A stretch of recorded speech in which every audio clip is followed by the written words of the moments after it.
Hey everyone, today we took the time to talk about the Malcolm X documentary, Who Killed Malcolm X, and it kind of helped us segue into who killed marriage. Because it seemed as though Malcolm X's wife played a very important role in the whole entire organization and the brand that was Malcolm X. So, I hope that you enjoy. Today's episode is brought to you by Blizmo app. Blizmo app has a great way for you to get discounts for just going out and enjoying yourself and paying for things. So if you spend $5, they'll give you 3% off. You spend $20, you get 5% off. You spend $100, you get 10% off, and so forth and so on. Blizmo just wanted a way to change how consumers see their concept for online payments. By offering a simple, user-friendly platform that they can trust, their team of incredibly bright-minded individuals have dedicated an immense amount of time and effort to ensure that your mobile payment process is easier than ever.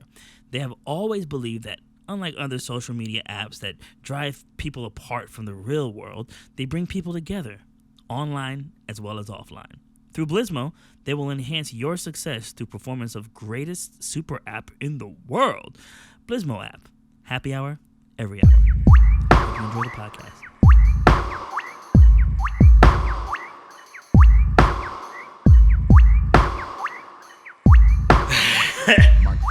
Well, I appreciate you for letting us film, for real.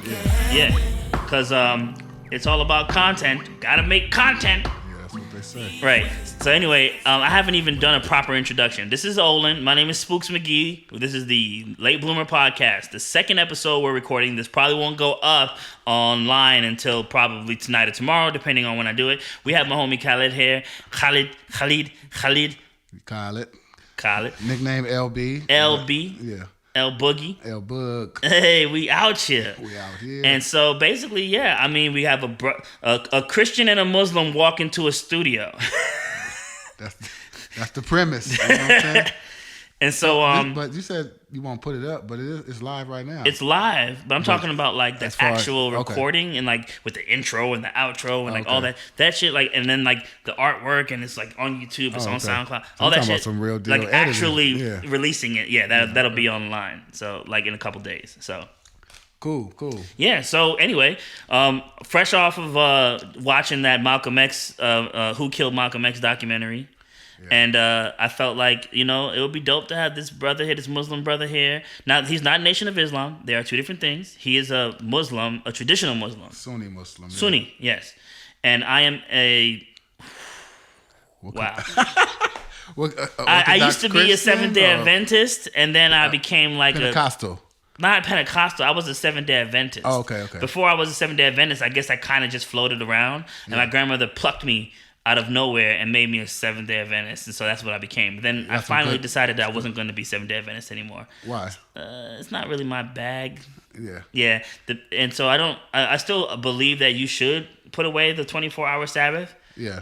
To worship a day to set aside out of the 7 days to worship, because it is one of the commandments. They put it next to murder, they put it next to all that shit. So I was like, yeah, that's definitely something that we should put up there, but I haven't really practiced like a 24-hour Sabbath in a minute. I kind of like the 7-day Adventists. Is it like, are they the ones that don't celebrate, or is that Jehovah's Witness? I mean, a lot they don't of celebrate birthdays or... No, a lot of religions do that, where they don't celebrate birthdays or they don't celebrate holidays or something, but it's arbitrary. Like, some people do it, some people don't. Yeah. Up to the... Yeah, it's like, hey, we do it, but we don't really believe that, but our kids... want to celebrate, so we're gonna do it. You hear that a lot. Yeah. So I mean, well, I don't do it, but my little baby and them, they need some gifts. I remember there was a thing where they were talking about this guy was saying that he was Muslim, and his mom was getting mad because she was like, "The baby can't have Christmas." That's what my mom said. You mean to tell me the baby can't have no Christmas? Yeah. Yeah, my old school moms, they be like that, man. I don't care what y'all saying. What y'all say? Yeah, I don't care what y'all, is y'all Muslim, Jehovah's Witness, or nothing. My baby's gonna have that Christmas. What kind of God? What kind of God want to allow to celebrate the baby Jesus? Yeah, that's pretty much the the way you come up in America. That's, Right. You know, Did you grow up black families. Right. Did you grow up Muslim or did you convert later in life? I kind of grew. Well, I converted at an early age, like 13. Oh. You know what I'm saying? But I was still, you know, under my mom's roof, so it was kind of like I had both. Right. But I went to church when I was young. So my mom took me to church every Sunday, and we did the church thing for a while. I did Sunday school and all. Did you go to mosque too? I did mosque when I got older. Oh, okay. Yeah, when I got older. So, what do you think is it like? You know, as far as like the two spectrums, you know. I think they're fairly similar. Like a lot of because Islam comes from. I mean, it's the religion of God. The Bible is a book of God. The Torah is a book of God. We take from each, and then we say the Quran was the last revealed. The Revelations last revealed to Prophet Muhammad sallallahu alaihi wasallam. So it's kind of like being a Muslim is kind of like being a Muslim, Christian, and a Jew to an extent. You know what I'm saying? Because it's like we take from all, and we believe in Jesus. We believe in Abraham, Moses, and the last prophet Muhammad sallallahu alaihi wasallam. And all right.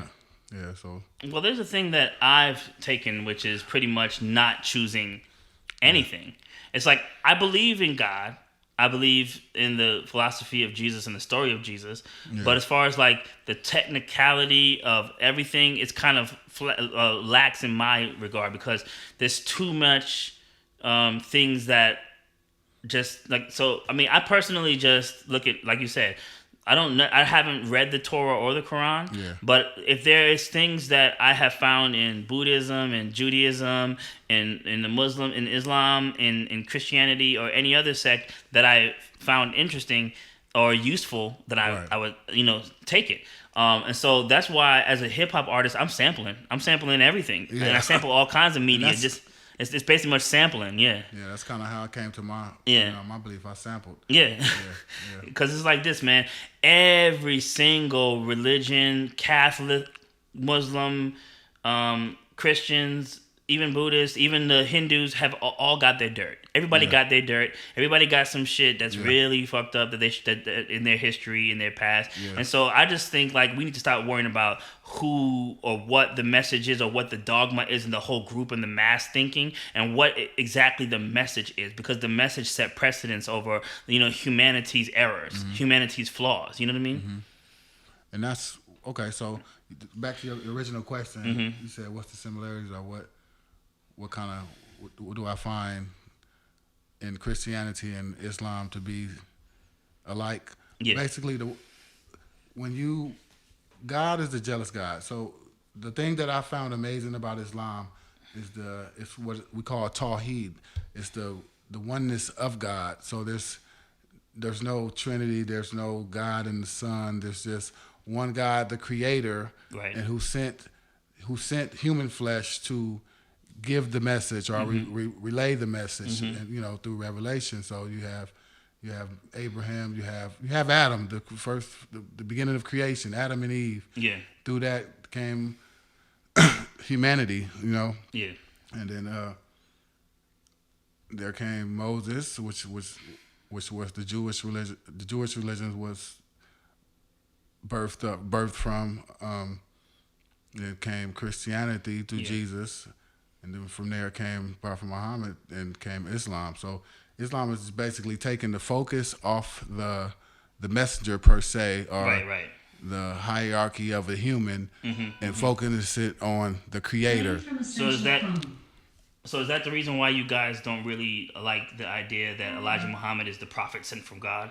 That the Nation of Islam tries to push? Yeah, that's kind of... Because that kills everything. Okay, but what about Muhammad? Isn't he supposed to be one of those deities as well, or is that misinterpreted? He's a prophet. He's the last Messiah, but he's the comforter, and his whole message was worship the Creator. Like, it's not like he's so humble, or he's like... Oh, okay. He takes the present... You know what I'm saying? He even takes the back end. Jesus like that, too. Yeah. He takes the back end, yeah. It's like, no, don't follow me, or, follow me as long as this, what they call it, insane or Yeah. like it's. I feel like truth. Jesus' message was sort of similar to that, and people Yeah, and misinterpreted people it. misinterpreted I don't think it. Jesus Exactly. came and was like, "Yo, Yeah. worship me, I'm the shit." Yeah, exactly. You know? and that's what we say. That's why the Bible is our book, because it says that in the Bible in so many words. And then you have I don't know if it's what was it, Paul or somebody that, because there's so many gospels in the Bible that were taken out that people don't know about. The Gospel of Barnabas. Yeah. I mean, but it's pretty much just the same thing. But it's just like Jordan. You know what I'm saying? Jordan or Kobe. You know what I'm saying? If you're a Laker fan, you're gonna ride with Kobe more. Yeah. Yeah, and then I look at like Lakers could be the overall. Well, you're going way over my head when you start talking about sports, because I don't know shit about no sports, no basketball, nothing. But from what I hear, Kobe is pretty good. Pretty good, and Michael Jordan was also really good. I mean, I heard them in the barbershop. They'd be like, "Yo, he's the greatest." Right. Or whatever. So I don't really know with hip hop, like Jay-Z. You know what I'm saying? Okay, that's more like my Jay-Z and Beyonce, like a hip hop force. You know what I'm saying? Together. You don't take away what hip hop is as a whole. You know Right. If you start saying, I don't, hip hop ain't nothing without Jay-Z, then you start to focus more on the individual versus the whole broad picture of what hip hop did. You know what I'm saying? Right. And that's kind of how. That's what you're saying. That's kind of how Islam is for me. Like I don't really care about who sent the message or. Right. I mean, I do to it per se, but as long as it gets me back to worshiping. To where you got to go. Worshiping one God. Yeah, exactly. Yeah. And that's the thing with me. It's like, okay, you could be like focusing on whether or not Jesus was black, or whether where he lived at, or what he did, or whether the crucifixion actually happened or all that. But what about what he said? Yeah, exactly. What about what he said, or what he allegedly said? Exactly. Whatever. It don't matter if we can't, corroborate whether it's true or not. The point is that message is super important, and y'all should be paying attention to that shit. Exactly. Versus like, oh well, Jesus ain't white, or Jesus ain't black. Who gives a fuck? And then the worst part is when people be like, well, I respect your religion, but it's just so sad because you're gonna go to hell because you haven't accepted Jesus in your heart. That's so what you gonna do when God asks you what happened to Jesus? What you gonna do, baby? The baby can't have Christmas. Right, that's real though. But so think back to Elijah Muhammad thing. So what was up with that? Like, how did he get so popular, and how did he start to have people actually believe that he was next to God? Like I'm watching the documentary on Netflix. They talking about he is God. He is he is almost like a god to us. Yeah. Like, yo, this dude is a man with asthma. He's like, how you doing? I really believe that's the whole. I really liked his essence and his message. It was basically uplifting black people, right? Right. At the same time, the dude is really small, really minuscule. Like, how he's real smart. He was really knowledgeable. It's just his brain. He's really knowledgeable. I mean, he just at that time he brought Islam to black people, and he twerked it enough where it can give black people at that time hope. And, you know what I'm saying? It's some type of something to grab onto, and in the midst of doing that, it became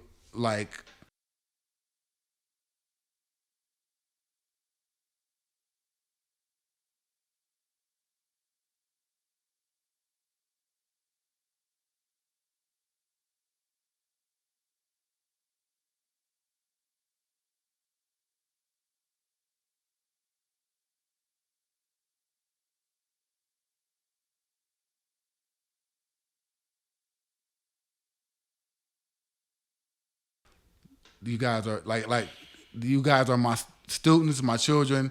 I'm your leader, and then from there went to now I'm your messenger, and now now I'm like your God, you know what I'm saying? It kind of took they associated him with God himself, if Elijah Muhammad said, well, we ain't doing it, it kind of became like a kind of like a military, cult leader or something? Not like a cult, to an extent a cult, but like a militant proactivist type situation where black people have got hope and they got some strength and some backbone. So and I thought about it too, and my friend said the same thing. It was like there's some organizations that at their core were generally just wanting to make people better and give them hope. And that's what it was. The Black Panthers, the what's the Marcus Garvey? He had a group as well that I think it was UNA or something. I can't remember what it's called. UIA. and it's gonna drive me crazy. Marcus Garvey was from Jamaica. Jamaica, right? but he was in the States and he got exiled from the States. Yeah. I don't know too much about the story, but I know he's very important in Black history. But what were we talking about? I lost track. Yeah, that's the Nation of Islam. Oh yeah. So the whole thing was, hey, there's an oppressive group of people that are trying to take us down. Let us get together. Let us militarize. Right. Let us learn how to fight. Let us learn how to protect ourselves. Yeah. Let us eat better. Let's exercise. Let's respect women. I understand that in the midst of the chaos in a world where they believe that there was no hope for integrating and being a part of the society in America, that this was an alternative. This was a new world. They were about to build a whole nation. Exactly. Let's educate, let's congregate, and let's, you know what I'm saying? Yeah. I fuck with the idea, but then it got out of hand. I mean, I'm from New York, New Jersey, and it became like a gang. Kind of like if you stop following us, we're gonna whack you. Like the mob. Like, you know what I'm saying? Dudes were really saying things like, "Yo, if you don't follow Honorable Elijah Muhammad, your life is gonna be on the line." Like they would allude to like, we would kill you if you like real shit. Yeah. And it got out of hand, and that's where I think that the whole Who Killed Malcolm X documentary starts to show, how Malcolm X was so powerful and starting to get membership and getting people to change their lives. But at the same time, he got so powerful that everyone started getting jealous. He outgrew the Elijah Muhammad movement. His brain literally outgrew. He was never to be contained in that sect of people for the amount of time that they wanted him to. Did Elijah Muhammad even go to Mecca? No, I mean I want to say he came from somewhere over the middle. Like that's where he got. Yeah, where is he from? Where's that accent? Idea. That's a good question. Anyway, because he's not all the way black. He's mixed with like Arabic or something. Or Arabia. Alexa, where was Elijah Muhammad born? So they wanted to contain Malcolm X. Found on reference.com. The Prophet Muhammad was born in 570. No, see, exactly. That's what you're supposed to hear when you say Muhammad. No. Alexa. Elijah Muhammad. When was Elijah Muhammad born and where? Elijah Muhammad was born on October 7th, 1897. How would you rate your experience on a scale from 1 to 5? Fucking one. Shit, you went from left to right quick. Alexa, where was Elijah Muhammad born? Here's something I found on reference.com. The Prophet Muhammad was born in 570. They're talking about Muhammad. The Prophet Muhammad in Mecca. Yeah. Okay, so we're not going to find that out right now from Alexa because she don't know what the hell she's talking about. The FBI got that sealed. Right. No. Alexa, are you listening to our conversation? Yeah, definitely. I only listen after you say the wake word. To learn more, visit Amazon.com/Alexa privacy. Alexa, do you work for the FBI? No, I'm not employed by them. I'm employed by Amazon. Who employs you? Amazon? Alexa. That's like, hey, dude's the richest. The dude's the richest in the world right now. Amazon, yeah. Alexa, is Jeff Bezos the devil? Sorry, I'm not sure about that. Okay, at least she's honest. That's her boss. She's not. Yeah. Okay, so the whole thing about the Malcolm thing. So basically, I'm from New Jersey, right? Yeah. And I lived most of my life in Jersey. Did you? And so there was a huge Muslim community in New Jersey, as you can see from the documentary. Still now, that were like prominent. They had mad businesses. They were doing the damn thing. You know what I'm saying? And they were killing it. And then they actually ended up killing it. It's not funny, bro. It's not funny. But the thing I'm thinking about, like, I'm from Jersey, right? Yeah. And I know that there's a lot of shiesty people in Jersey, like real raunchy, raw, like thug. Yeah. Worse than New York?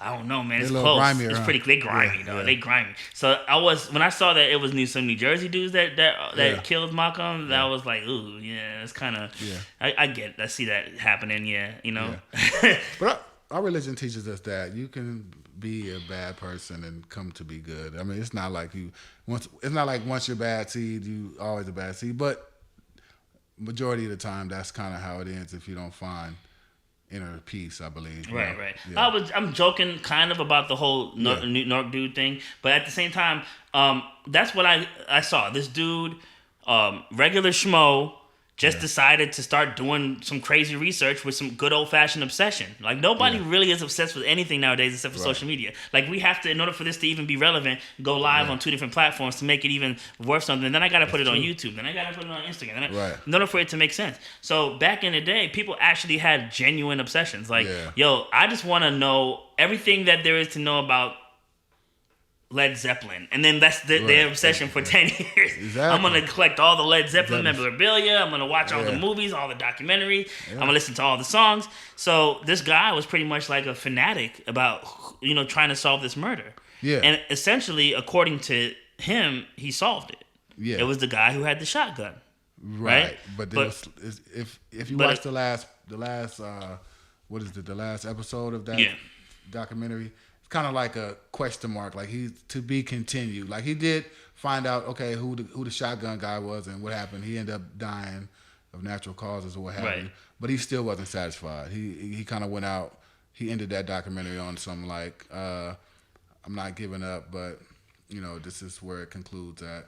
Because I believe I must have missed that part. Because it sounds like you're saying like he came to a dead end where he was like did that. They were trying to stop him. Yeah, and that's because so most of the back then a lot of Nation of Islam is eventually crossed over like Malcolm did. They kind of like went on the broader scale and just accepted Islam as a whole from the roots of Saudi Arabia where Islam comes from and Prophet Muhammad. So they kind of like outgrew the Nation of Islam thing. Right.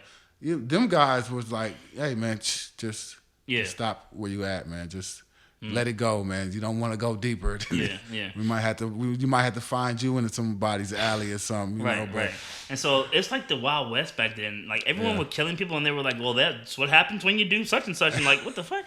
And so, but I was thinking about this. Okay, so the whole thing about there's so many questionable things that happen. And then, of course, like the fact that there were so many agents, they were hiring random hood dudes just come through and like investigate, be like, hey, you want to sign up real quick to be a police? We don't have black cops. We need it's going to be real suspicious if there's a white guy just sitting in the mosque. Like we got to get all these people. So the idea that there were so many secret agents, so many people that worked for the FBI, so many Cointel or what was it called?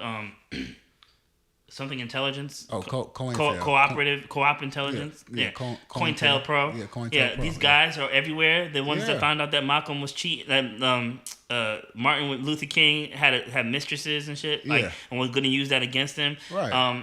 I feel like this is what I was talking about in the comment section on Instagram today. Facebook today, people were telling me, look, man, all this stuff that this guy found is just the stuff that they wanted him to know, and that there's more. There's more. There is. There's more people that are involved. And I thought maybe like, okay, the reason why the police and the FBI are responsible is because they didn't do anything after his house got bombed. They didn't keep his surveillance up. They kept him wide open. How about they're the ones that orchestrated the bombing? That's what I'm saying. So some people say they orchestrated the bombing. Not only that, they orchestrated the shooting. That the people that were standing in front of him were holding weapons that didn't really have anything in there, and that they were shooting from other places. I'm like, I don't believe in that kind of conspiracy theory stuff. But at the same time, it's just like. But you see all the bullet holes, though. Yeah, I mean, what's the reason why they took the podium and put it in the basement? Right. That's weird, dude. You want us to find that? Yeah, it's kind of weird. Yeah, it's kind of weird. So if they were, in fact, shooting blanks, then how could they have put all those bullet holes in the podium? That's what I'm saying. It just doesn't make sense. Right. So I don't want to talk about that kind of stuff. It's kind of like, it's just conspiracy theory. This isn't the conspiracy theory podcast. Okay? Right. But it's interesting. And it is. As a person who is now a traditional, you said Sunni? Yeah, Sunni Muslim. Yeah. In America, what do you think about like the way that all of the whole election and everything is going, or the back when they had the Muslim ban and they were giving people a hard time for wearing their hijabs and praying. Yeah. And do you think that this is against Muslims or people who look like Muslims? Like, what is the angle that these people have? Like, what do you think this is about? Is it just that they're afraid to challenge their religion? Oh, that's a deep question. I think it's just a matter of misunderstanding, like misconceptions. I mean, there are. Do you think that Islam is a religion of peace? I believe, yes, I definitely do. What about all the stuff in Sharia law and things that are violent? Yeah, cutting off limbs, Sharia law, when done correctly and practiced the right way, is a very violent. no, not violent. I wasn't gonna say that. Oh, It's very. it helps. It keeps down a lot of things. Now, some people abuse it. Like, okay, basically, one of the laws in Sharia law, if you get caught stealing, they cut off your limbs, right? yeah, but that's not like after one time of stealing. Like there's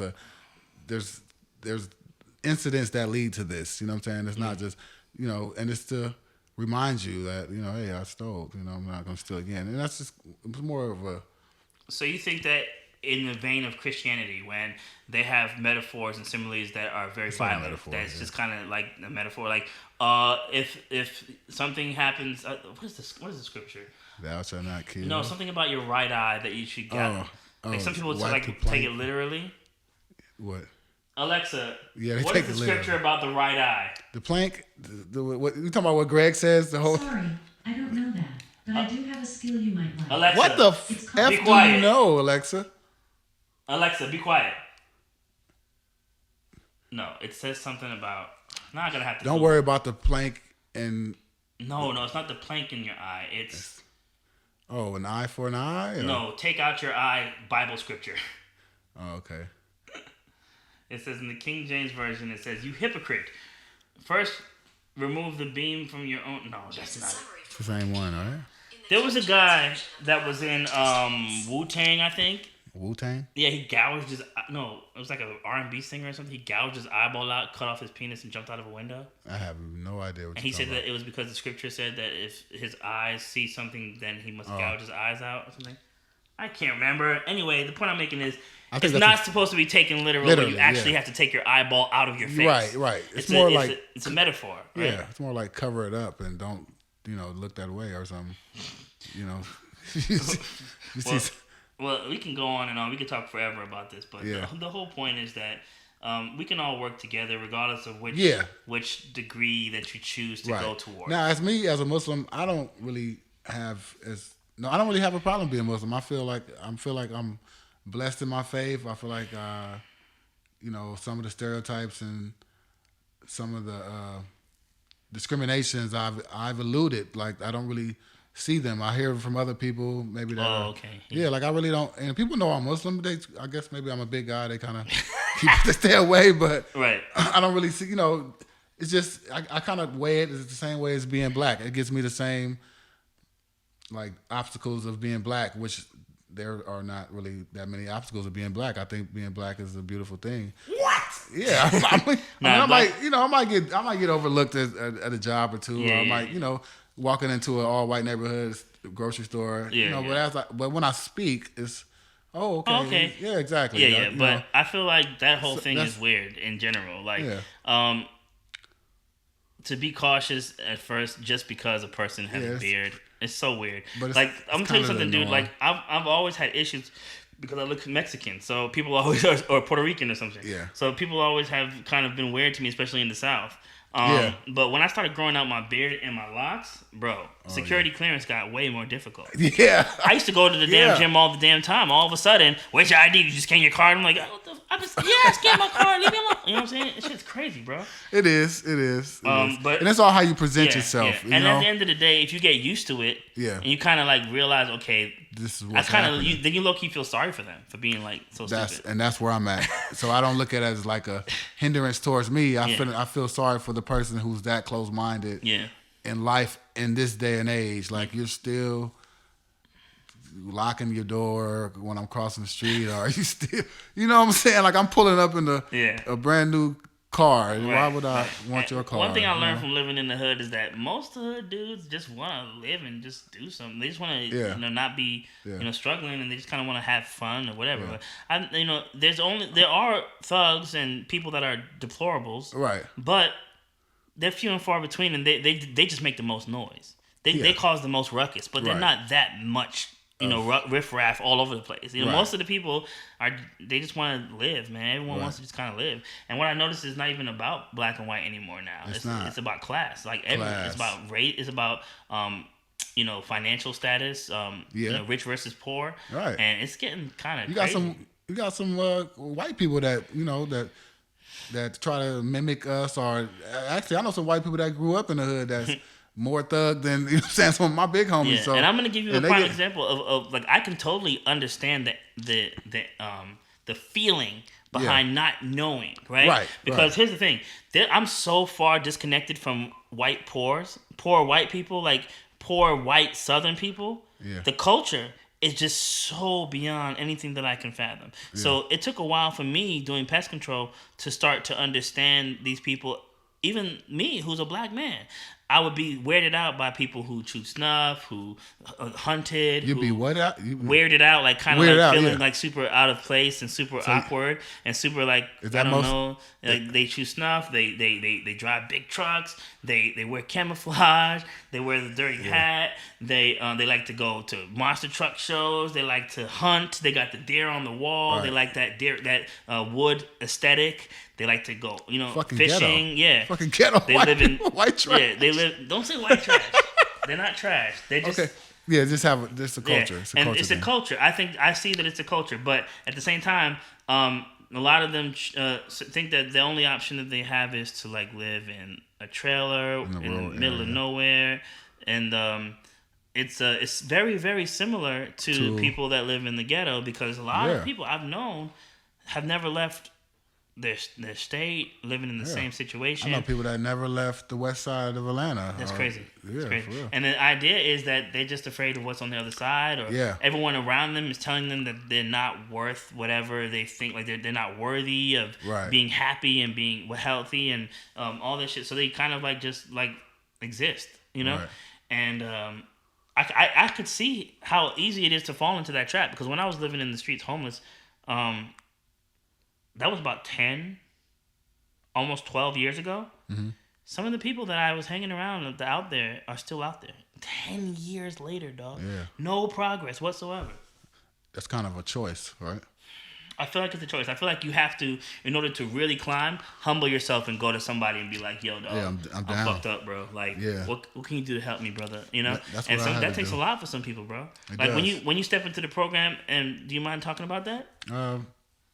Somewhat. Not. I'll talk about homelessness, but not. Yeah. Yeah, but when I was homeless, Oh, you were homeless? Yeah, I was okay, homeless, You're okay yeah. talking about that? yeah, Okay, good. yeah. When I was homeless, I was down. I was rock bottom. So, Yeah. and then I guess I stayed there so long because of the pride, and I figured I could pull myself out, and I wasn't really.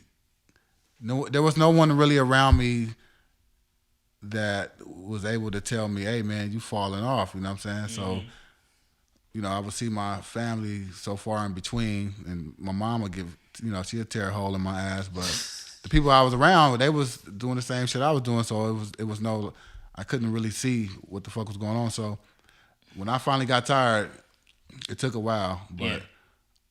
I didn't have no problem saying, "Hey, I need some help." Right, you know what I'm saying? Like it's a this is- combination of two things. You have to have some kind of a foundation Awareness, yeah, of well- faith. Like it could be religion, but some people, Yeah. if they're not religious, they'll lean towards stuff like AA or Yeah, therapy, or NA and they or- take it in a manner of religious because they Yeah. do it every day. Every Yeah. day, it's like that's Right. their community. That's their. Right, You got to right. have a support system. You know what I mean? And sometimes even that, going to a place and saying like, "Hey, I want to be a part of your community, and I know that I'm not in there yet, and I'm an outsider." That's weird as fuck too. Exactly. You know? That's So, real. Yeah. But one of the things that I did want to talk about too was on the documentary with Malcolm X, the scene where they were questioning his wife. Ooh, Ooh, that hit me. yeah, that was deep. But you see how she held it though? She was strong, bro. Strong. I know she was like ready to slap the F out of Yeah, one of them, yeah, but yeah. she didn't answer. She just kept it quiet. That's good. That was good character on her part. Right. You know? But one of the structures of a lot of these things is marriage. Marriage is a really important thing. That the feminine contribution to a lot of these organizations, like Christianity, like churches, Right. and the Catholic religion, the nuns, and there's so much feminine energy that's so important and seen as important that it's a cooperative type of situation where they're working with us and we're working with them and we're trying to do it. But I feel like the landscape that we've created in 2020 does not cultivate good marriage, good long-term relationships. Social media, man.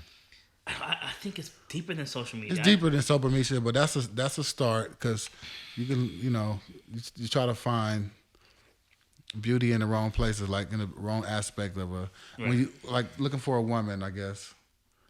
You want to be attracted to your wife. You want to you want to be sexually attracted to your wife, but you also want to be mentally compatible with her. You want to be able to be with someone that you can grow with. You know what I'm saying? A lot of people, it's so instant gratification out here. Like the millennials, it's like, oh, this ain't working, I'm out. You know what I'm saying? Yeah. So marriages is failing at a high rate. But I believe in marriage. I believe in the sanctity of marriage. I think that's very important for men, men and women. Of all races. The problem is that if there's no long-term, like deeply rooted, not goal, but long-term, deeply rooted. I wouldn't say religion, but there needs to be an ideal that is deeply rooted, that's equal. Yeah. That this equal yoke, even yoke thing that people say, it's not that far off. Like if you believe that saying an oath before God in front of your friends and family is sacred. Right. Then you would work very hard to try to make sure that you keep it intact, right? But if you believe that, you're just doing a thing, that everyone does this thing, then divorce is just right around the corner. It doesn't matter, Exactly. It doesn't mean anything. Exactly. Yeah. And so I feel like if you don't have that long-term, deeply rooted ideal that was set into you as a child, and then you don't find someone who has a similar ideal, then you're not going to match, because they can't see the bigger picture. They admire marriages that have lasted 30, 40 years. I think it's generational. Like for your family, like, okay, my mom and my dad got divorced when I was still a toddler. So, I have that. Then my grandma, she wasn't married to that I know of, or not too long. So it's like what you see. It's what you mirror, what you see in the household. So if there's no, nowadays the generation that we're in, we coming from the generation of single moms, you know what I'm saying, or single dads. So you kind of see a home that's already divided. So you kind of have this attitude, well, like I live or die alone. It doesn't matter. Yeah. And if you get with somebody that don't necessarily agree with you once, twice, 3 times, you're like, bump, I'm out. You know what I'm saying? Instead, like you said, having that deep rooted, like I'm gonna stick around. Because what you got to know about marriage is it's 99% of the time, or it's like 75% of the time, it's not gonna be all good, peaches and creams, Well, I have an even deeper idea about why it's not working anymore. Okay, go ahead. Okay, so let's say that you're a woman, right? You can't even vote, right? And as soon as you leave your house, the first thing you do is get married, right? After that, right? Then you're under the care of your husband, right? So there's no in between. You don't have time to learn, to go to school, to get a college degree. So the only option that you have is going from being a daughter to being a wife, to being a mother, right? And you have nothing. That's your whole life, right? So next thing you know, women started to say, well, I don't want to do this anymore, right? I want to be a part of this society. I want to shake and bake with what's going on. Yeah. And I feel that that's good. That's amazing. I love feminism. But at the same time, it low-key, slowly but surely, messed up what would be considered the marriage thing, right? Now, I'm not saying this is a bad thing. All I'm saying is that this is what could have potentially happened to marriage, right? Which means that, okay, back in the day, the whole the sociological structure was based on the idea of marriage. It was necessary, right? In order for you to do this, the wife had to have this job and the husband had to have that job on the farm, right? I'm talking about like, okay, in the morning, the husband goes out and he throws the bales while the wife milks the cows and the kids do ... And that in order for things to work, the whole structure is based around marriage. You have to have the wife does this, the husband does that, the kids do that, the grandma does that. That was the way it was set up, right? Or the household would fall apart. But it goes even deeper than that. Someone told me that they believe that the separation of families was deliberate. You think like it was put in place?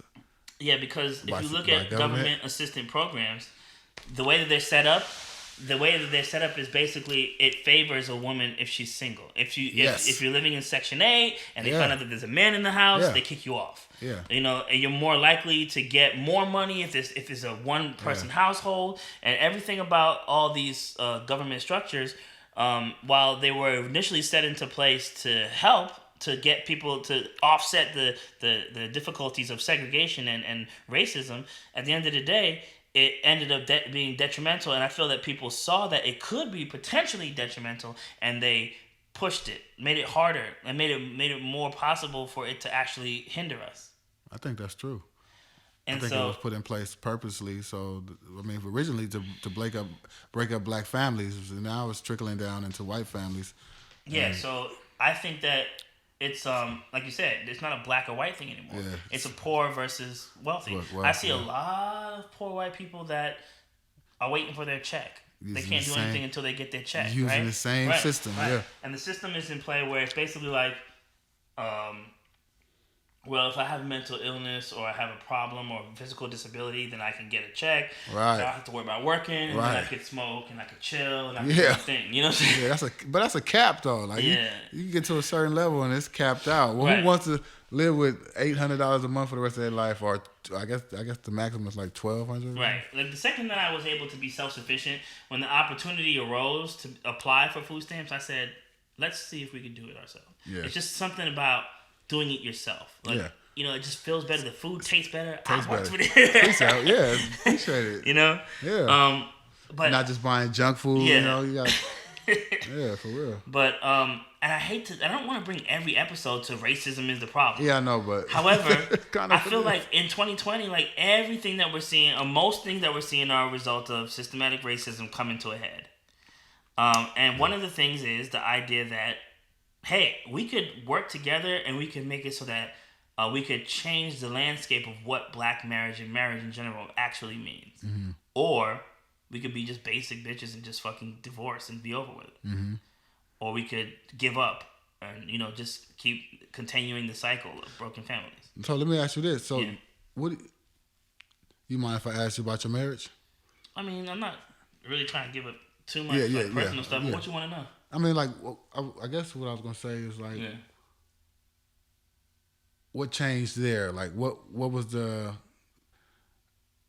deciding factor that made that not work, or what made you My friend give up? Yeah, my friend.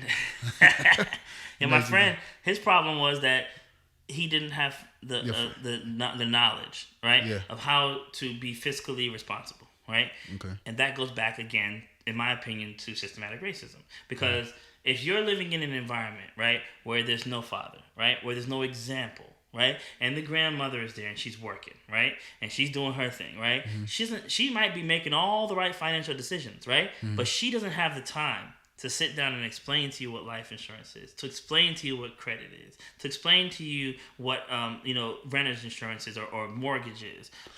She has no time to tell you what an LLC is or a 501c3 is or what a business. She doesn't have time to tell you. She has 4 children that she's taking care of, and she needs to go to work and then come back home and go to sleep and then do the same thing all over again.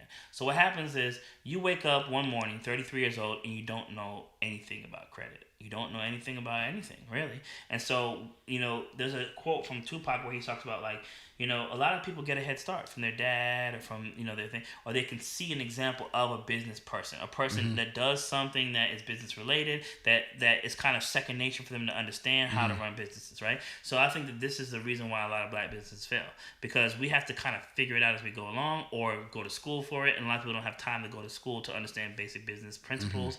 And so me now in my later age, I've actually started to gain an interest in business and understanding how finances work, understanding how to itemize taxes, understanding having your businesses,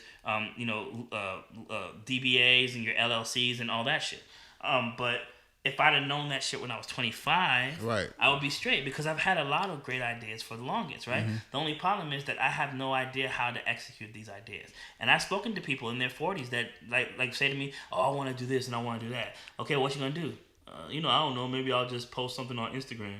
It's like, dude, did you make a business plan? Right. Did you write together a proposal for Right. like, People don't even know how to write. Do you let know alone how a much proposal. collateral you're gonna need to be able to start the business? Do you have a physical? There's so many different things that Aspects of it that we don't know. So anybody can want to be a business person, Right. right? But do you have the acumen and the knowledge to actually execute the idea? True indeed. And most people don't. Yeah.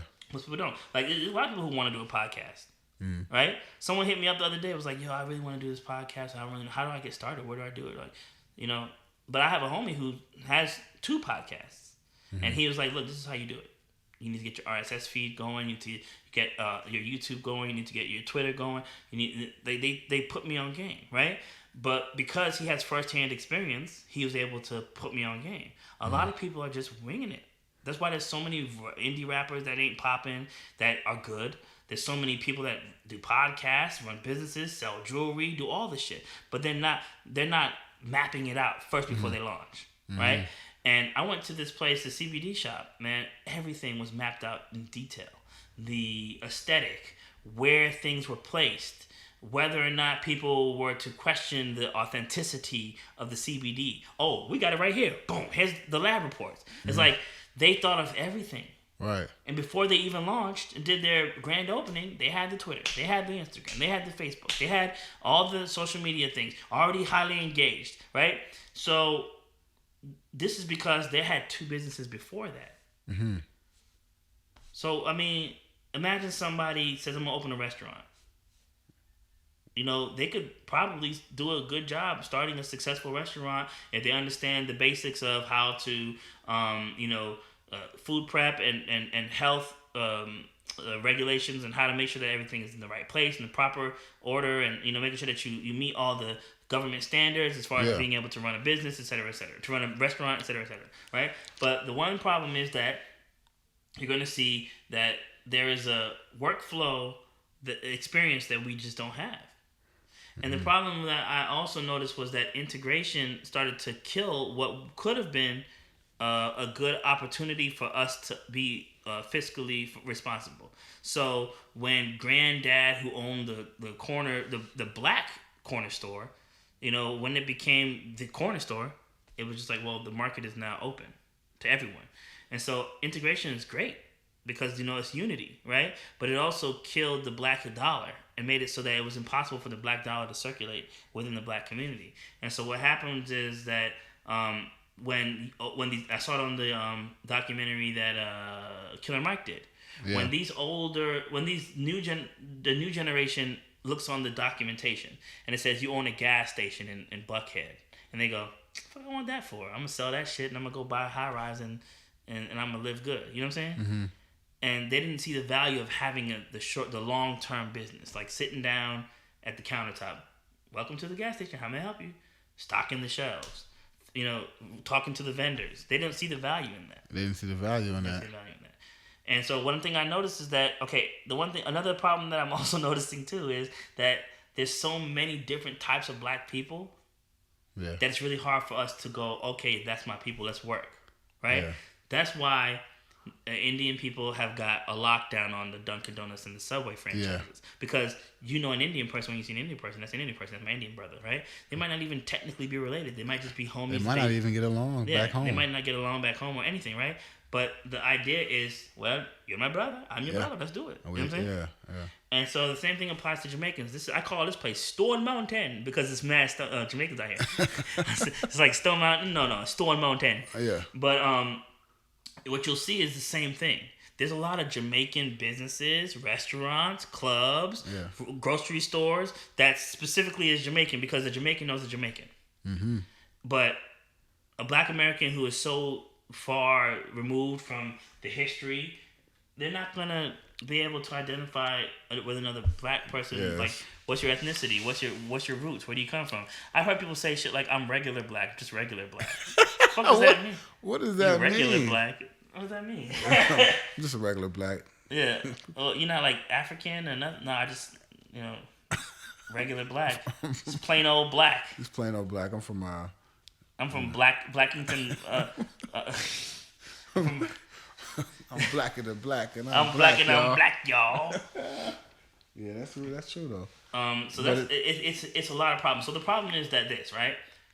We get so phased out by the social media, by people moving and shaking, or or supposedly living their best life and doing all this shit, that we don't really think about the reality of what's going on, right? Yeah. The reality is there's people here that care about you, right? And if we stop arguing and fighting and we put our heads together and work together, we can figure out a way to make this work. It's not going to happen overnight. Right. But some people want it to happen overnight. They want to wake up one morning. They put a timer on it too. They'll go, well, if it doesn't happen by the time I'm 32, it ain't gonna happen. Yeah. So right now I'm 31. I better do some drastic shit, right? But being getting on when you're 40 is just as relevant as getting on when you're 25. Yeah. Getting on is getting on, bro. Yeah. And you're gonna live life. When it happens, you'll know it happens. And that's why I'm so focused on God, so much more focused on God time than I am on my personal time. Yeah. Because whenever you speak to God and you say some shit like, "Yo, this is my plan," your plan. What are you talking about? Your plan? Your plan? Yeah. Get out of here, bro. Get out of here, for real. Yeah, your plan. I didn't plan. God is the best of planners. Yeah, Man. I didn't plan to be anywhere near Gwinnett. Yeah. I planned on living with my grandmother and going to college, right? Yeah. All of a sudden, my life took a whole nother turn. I made all the right decisions, dude. I mean, not all the right decisions, but most of the right decisions. I wasn't out there thugging. You know what I'm saying? Yeah. I never got high or drunk. Right. You know, I'm not like, I said this shit the other day. Like, how can I be a bourgeoisie Negro who keeps ending up in ghetto ass situations? That's really what it is. And my conclusion to that is, how do I end up in that situation? Because being a black person in America, no person, rich, poor, smart, dumb, whatever, you're not safe from systematic racism. You will be targeted by the system. Yeah. Whether you like it or not. It might be now. It might be when you're 50. It might be when you're an old man or young man. It's going to happen. It's going to happen once in your life. But the difference is that black people are spiritual people. They're deeply spiritual people. And that stuff that they try to do don't work. It's not gonna, it never works. It never is going to work. That's why hip-hop is still a problem. I think that's why hip-hop, in my opinion, people think that it isn't, but it is. It's one of the only true art forms that hasn't been tainted by white supremacy. Like, by capitalism and white supremacy. At its core, yeah, there are a lot of things that do have that. Like, it's wasteful, it's foolish, whatever. That's not hip-hop. That's just the mainstream pop that pops up on the front page. But hip-hop still exists all over the world in the same form, in the same manner that they had initially intended. Which is, it's the 5 elements, it's the culture, it's getting together, it's really, that shit still exists. Right? Whether you believe it or not, whether you think that hip-hop is dead or whatever the fuck you're talking about, like, there's too much material out there for people that be acting like this shit is not popping. It's not popping in the fashion that you like. Yeah. Whatever style of hip-hop you like, you want conscious, you want gangster, you can find it, right? Yeah. And if you want to sit around and complain about how none of the new music is coming out and it's not, you're just being lazy. Yeah. You're just being lazy. And I think the same thing applies to people who talk about religion. It's like, you can sit here and complain all day about what your leaders did or how bad these people are but are you going to do the work to find the thing that appeases to your soul, makes you seek God in the fashion that you wish to, or are you just going to sit around and complain about how shitty religious people are? Which one are you going to do? Right. So who killed marriage? Who killed marriage? Yeah.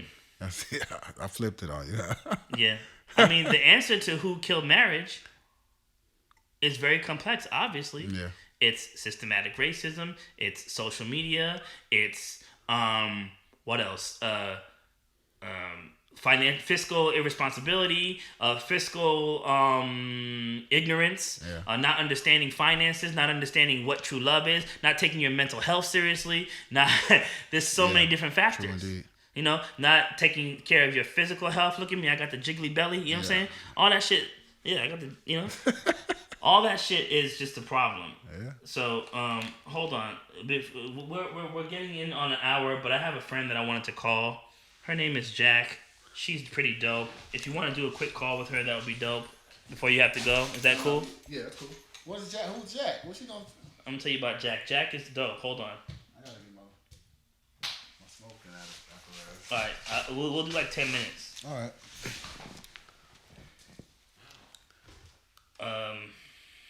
Let's see.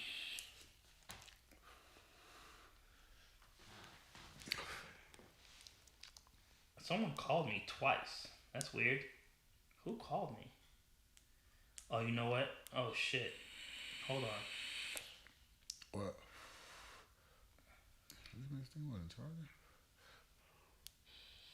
This is a brother. I think I might... I'm going to talk to him first. Hold on.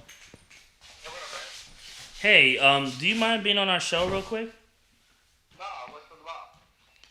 It's about marriage and how it's dead, and we killed it. Yes, I damn sure can line up with that. Hell yeah. Who killed it? We did. So it's a combination of different things that we've come to a conclusion as to what exactly killed hip hop. I mean, killed marriage. It's systematic racism, social media, fiscal irresponsibility, fiscal ignorance, financial ignorance, and not taking your mental health seriously, and then being addicted to drugs and alcohol, and not taking your physical health seriously. That's true. Well, not only that, the culture has a lot to play with it. Well, say that again. The culture. The culture has a lot to do with it too. The way you're brought up. The I had culture. somebody say something to me. Oh yeah, we were talking about that earlier about how you're millennials? deep rooted, whatever your religion or whatever Let's your blame it on the core millennials. values are. Right. Yeah, then that makes you. Do you value it? I think it goes way beyond that. Somebody said something to me that really came true, and they said a long time ago. And they said that your wife won't respect you, and it has nothing to do with you. Yeah. Said that you're a man, and she was raised in an environment that there were no men around that she could respect or knew who they were about. I like that. She don't respect any man in her life because as a child she never had any man to know how to respect him. That's deep. Then that's true. Very true. That is true. That's so true. Like, and he said, don't take it personally that your wife's never going to respect you. And this was her father that told me that. And I said, well, why won't she respect me? She goes, because he's never been a man that was respectable. Her father was alcoholic. Her brother abused her. She never had any men in her life. So when she married me, she didn't have any respect for me because she didn't know how to respect me. Whoa. It's not that she doesn't. She just know how. She doesn't even know how. Damn, bro, that's crazy. I never thought about that. Yeah. That's, You know what? That's one thing I that heard that really, before. Yeah, that one thing that really hit me one time when I noticed that a lot of people would straight up disrespect your manhood just because they feel that that's okay and that that's culturally acceptable to do. Like that's normal. That's okay. That's just what you do. You talk shit about the man when you're mad. You call him all kinds of names and then you go, "Oh, I was just mad," but that's Yeah. not acceptable. It's daddy issues. You can just wrap it all up. It's daddy issues. it's, yeah. A man that has a strong, and it's all racist too because the government tried to break apart. Dude, we the just family. talked about They that. wanted the man in jail. They wanted to break apart the family, and that's how they had the upper hand on black people because they didn't have those families. So when the daughters and everything was raised up, they never knew how to respect the man or be around the man or know what a man was called or know what a marriage was called or have a relationship with their father or any of that stuff because Remember of the social the value documentary, the that dude that got out of government put on jail, black people in 20 general. years, his daughter, he couldn't even, yeah. Wow. Yeah, you know, the war on drugs separated marriages. The school to prison pipeline. Now, tell me something. The privatized War on prisons, drugs. all that stuff, huh? The war on drugs was something the government created. Yeah. I mean, drugs, there was never a war on drugs. Drugs became more popular when it was a war on drugs. You know, it's just like Helen Keller said, why would you have this, we have all these marches against war and against violence and against this? And she said, no, I'm never going to go or be a part of a war or something. Now, if you have a peace rally or a peace something, I'll gladly be a part of that. But the war on anything is not of God and is not going to profit you anything. Ooh. I like that. Well, we're getting close to the hour, and that was some really good input. We really appreciate you. But I want to get this woman's perspective real quick because she might be able to shit on everything you just said. Because she's you're talking about women don't know how to respect men, but she's probably gonna come from a different angle because she's noticing that that there's a cycle of men that disrespect women, and where we, like the ones like us who actually respect women, is few and far between. Right, but and it's another thing. It's a culture.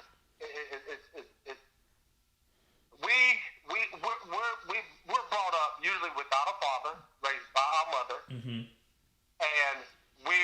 and most men are now raised by women. Yeah. But they themselves don't have men to look out for a positive role. How can you be a father and a strong role model when you never had it before? Right, you have to kind of make up whatever. Honestly, I thought about this the other day. My whole idea of what a father is, a good father is just based on like TV. Like I don't know what a real father is. I just watch movies and TV and I go, yeah, okay, I'm Dr. Uncle Phil. I'm a little bit Huxtable. of Carl Winslow, a little bit of Huxtable. Not no pills. But I'm a little Huxtable, a little bit of a little Danny Tanner in there, but I have no real examples except for there's a couple like Full my House? uncle. Yeah, Full Danny House. My Uncle Colin is the only man that I could think of off the top of my head that's just there, like as a prime example of somebody who could be like a good father figure and man figure. Yeah. Yeah, we grew up with the Huxtables and we thought that was it, and then look at Bill Cosby. No, the Huxtables are fine. Bill Cosby is a he's real different. person, but the Huxtable was a character. yeah the character Cliff Cliff Huxtable Huxtable. is an honorable man. Yeah, he is. He we can't judge Dr. Huxtable off Bill Cosby. Dr. man. Huxtable is innocent until Dr. Huxtable is an OBGYN. Okay, we're gonna call the Our Lady Jack, Unpacking with Jack, and we're gonna see what she says. Thanks so much, brother. That was Chance. Thank you for me back. I'm always ready. All right, what you want to tell them about your social media? What you mean my social media? I know. We just messing with you. All right, bro. All right. Peace.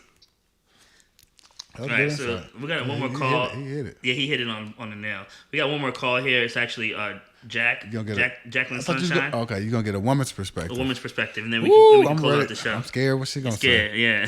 She gonna be like, y'all niggas ain't shit. We ain't though. Hello. Hello. Hey, so Jack, this is Unpacking with Jack. She has her own podcast, Jacqueline Sunshine, right? Kinda. Well, you want to give yourself an introduction before we ask your question? Yeah. Hi guys. This is Jack. I am the creator behind Let's Unpack with Jay, and I think that's it. Okay, cool. Well, the question that we had was, okay, we were talking about Malcolm X, and we'd like to give you a perspective on that, but we've kind of all gone on that because we were talking about the importance of the whole relationship between him and his wife and other things like that. So we wanted to ask, who killed marriage? And so our answer so far was, it's multi-layered. There's a lot of different things that killed what we consider marriage, the traditional marriage in 2020, right? Which is systematic racism, not taking your mental health seriously, substance abuse, not having a real father figure in your life who treated you right, that you can use as an example of how to respect another man. What else? That was the main one. Oh, No, is this when I come in? we were running through all the list of the stuff that we had Okay. said. What was the other thing we said? The school to prison pipeline. Yeah. The War on drugs. the I war guess. on drugs. The government assistance programs that favor single women, et cetera, et cetera.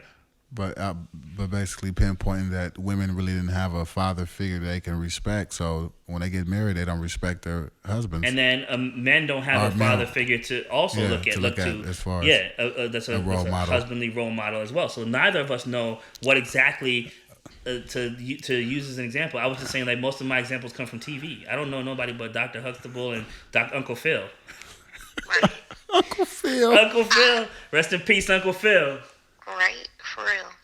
But I personally don't think that black marriage is dead.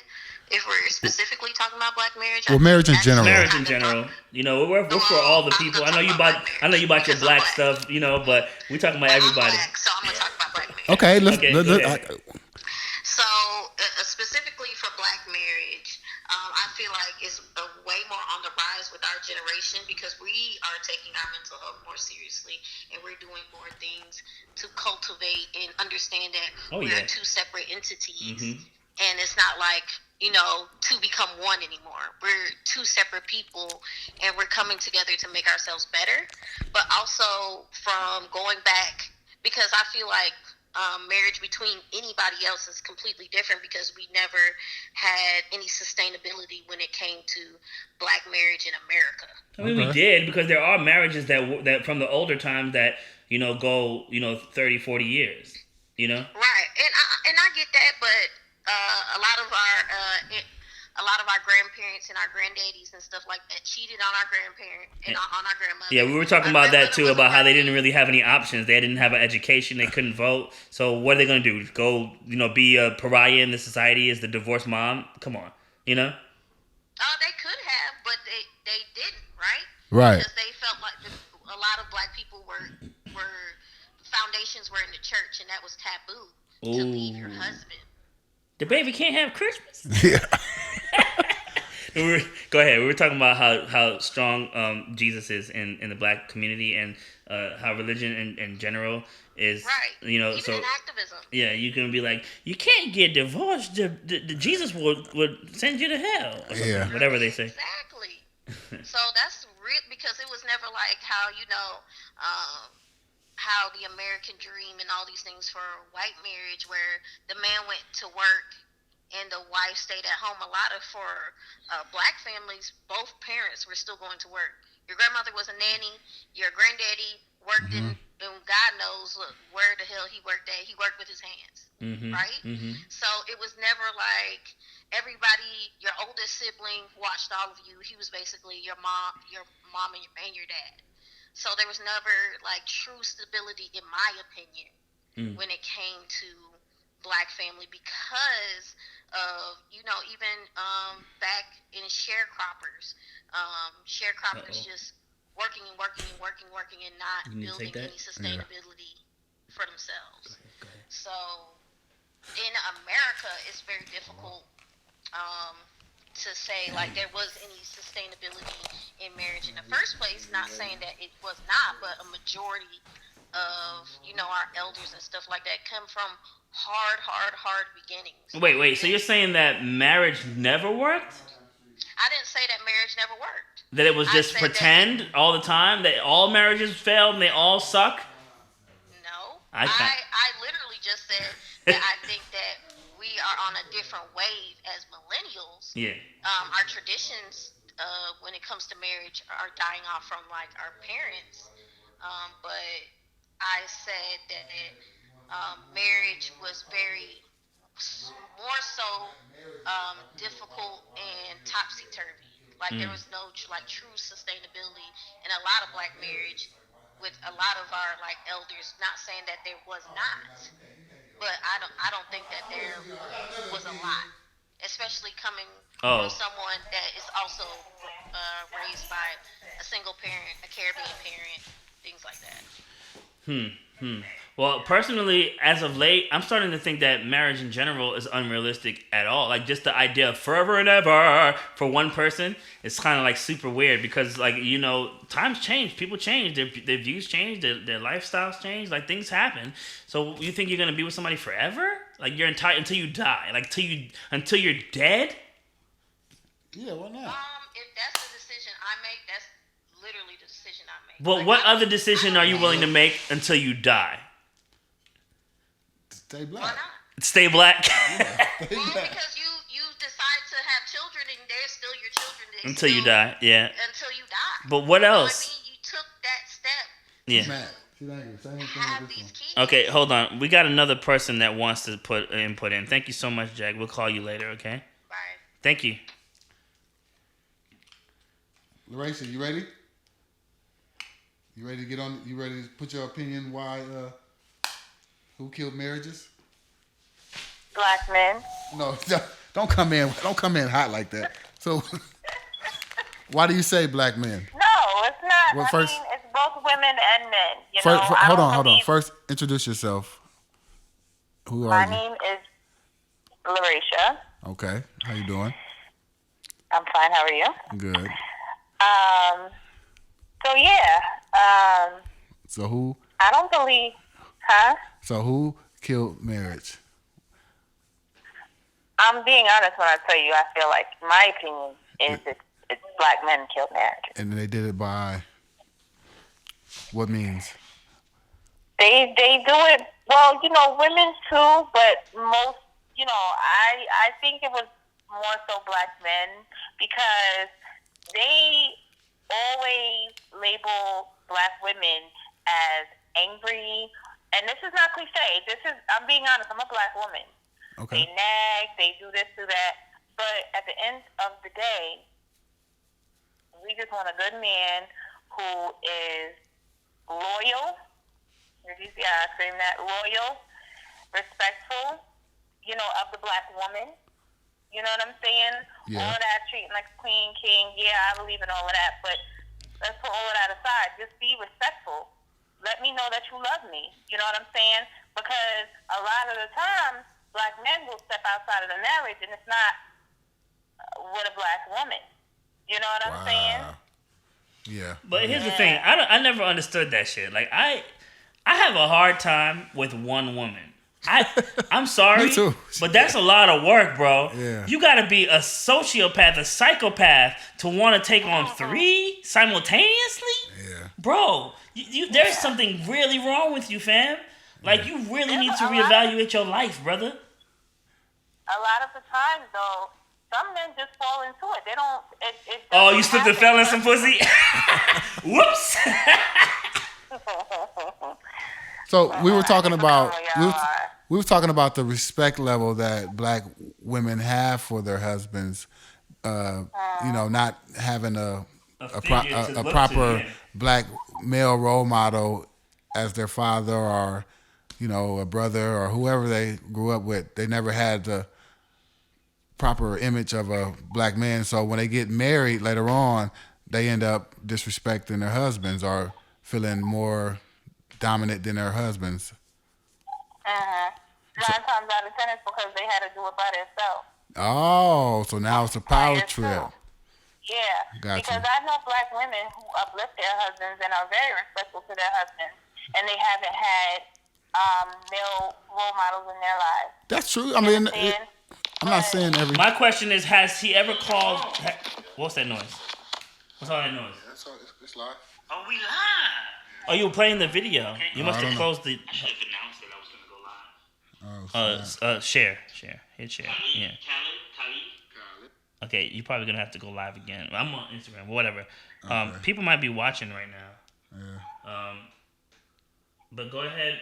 Oh, my thing is, like, there's been an issue where people are like saying that they're respectful, but they would say shit like just outlandish shit to their man because they're upset, and then be like, "Oh, baby, I was just mad."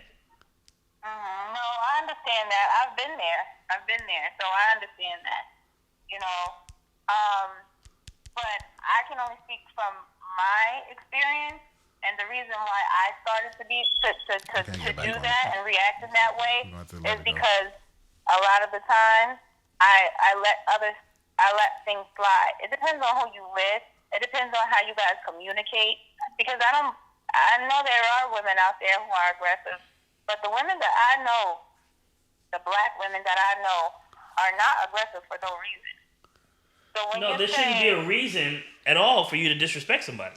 Exactly. Like, you shouldn't be like, yo, I know that I disrespected you, but I had a reason for it. Like, I can tell you some shit. Like, I've had some moments where someone has done some shit to me, and I was like, yo, that's fucked up. But I would never be like, yo, I'm mad now. Here we go. Yeah. All bets on the table. I'm ready. I'm gonna say whatever it takes to make you feel bad. That's not just black women. That's women in general. That's men too. It depends. It depends on you as a person. You can't just label that. Right. Label black women as angry and they just. No one said that women were I'm angry. sorry, not angry, but you know what I mean. Aggressive. You sound like you're a little. Yeah. You got some. I'm sorry. Yeah. You got some inside stuff going on. It depends on that's women in general. I know women who do that, but you can't label everybody. You can't put everybody in the same boat. You know what I'm saying? I don't know how I got into this conversation. So I just put you on the podcast. I didn't mean to put you on the spot, but for just to sum up your answer, You're saying black men are the problem. You're saying that black men are the reason. Yeah. Okay. Well, I want to give you a little bit of something that gives you a little bit of perspective, right? I want you to think about what's going on. It's way bigger than some black dude decided that he wanted to cheat. There is a deep rooted ancestral need for some men to act on their. Do you know that? Okay. I work in pest control, okay? And some spiders, they build their webs a specific way, okay? If ever I go into a house for German cockroaches, I pull out the fridge, the roaches will be behind that fridge every single time. I open the door, they will be in the corner of the hinges. I pick up a picture off a wall, they will always be there. I've never gone to a roach infestation and gone, this is new. It's always the same thing. I've never gone to a bed bug. I've never gone to to try to find a wasp nest, and it's like, oh, I've never seen a wasp nest in this place before. They're always doing the thing that they were taught through DNA. They don't speak a language, right? So what I'm saying is, right, if you go back as far back as we can remember, black men and people in general have been polygamists. Okay, and I'm not saying that I agree with polygamy or that that's something that you should do. All I'm saying is that you have to understand that there are some people who have a deep-rooted need to quell the desires that cannot be met by one woman that is ancestral. Really? I've never heard anybody sum it up in that way, honestly. You have to think about it like this. It's not just some dude decided he wanted to cheat. There's some people who have a real internal struggle because they have it deeply rooted within their DNA, within their code, right?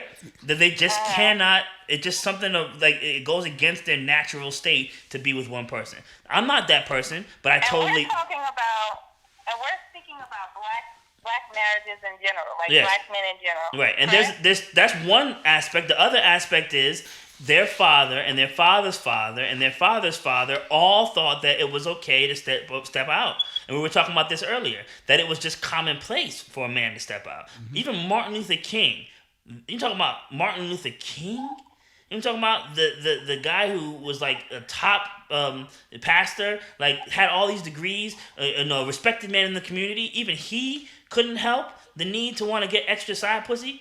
Like, all I'm saying is that sometimes you got to think about it. Like, what is the psychological thing? And are women ready, right, to think about it in that manner? It's like, maybe it's more, maybe he's not trying to hurt me. Maybe he just... it's a reproducing type thing. Maybe his body is telling him he has to... Like, there's so many factors that you got to think about. I'm not justifying cheating. I don't cheat. I never wanted to cheat. I never wanted to step outside the marriage. But you got to think, maybe it's something bigger than you and your little ego and them wanting to hurt you that made them do it. Okay, and I'll think about that, because that's a lot to think about, but I'm sorry to put you on the spot. You can't sum that up. You can't say it's just black men. Nothing is just one thing or the other thing. But you're the one who came in here saying it was just black men who did it. Oh yeah, okay, that's true.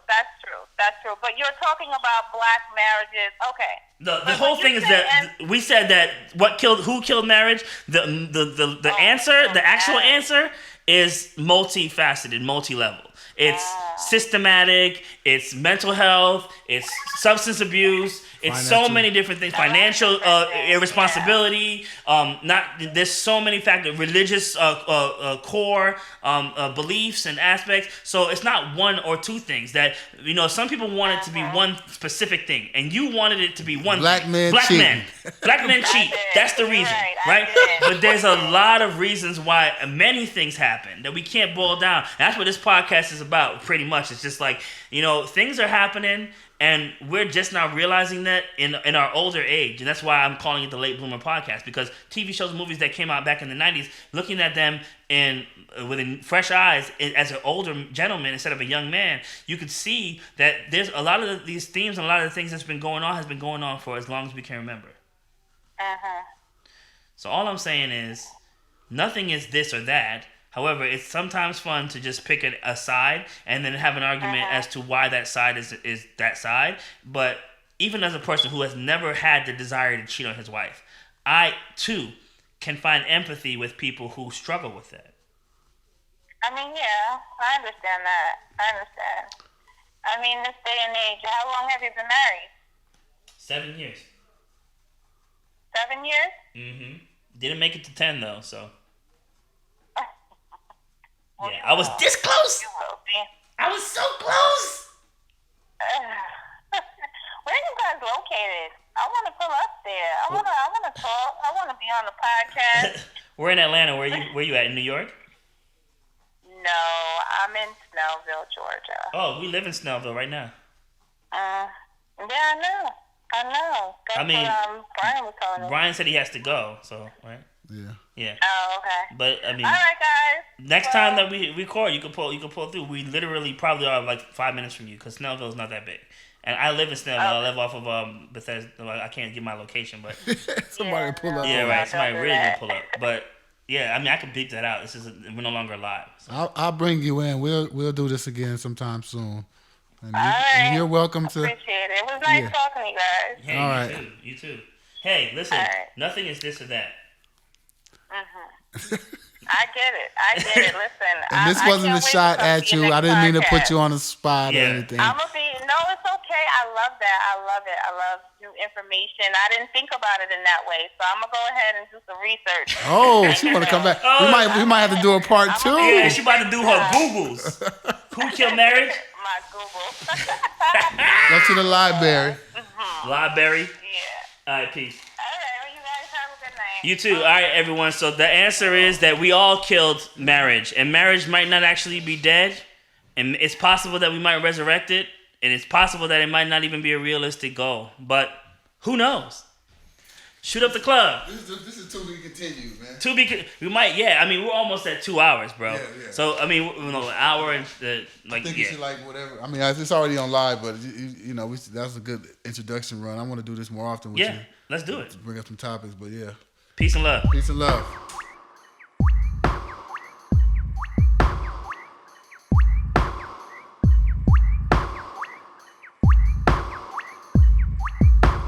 Keeping it organic. Hey, I wanted to go ahead and thank Blizmo app again for their support. Go check them out. Go download them at the App Store. I also wanted to mention one of our other sponsors, the Facebook comments section. The Facebook comments section. Do you want to alienate all your friends and family and make them feel uncomfortable whenever you go to social outings? Try the Facebook comments section.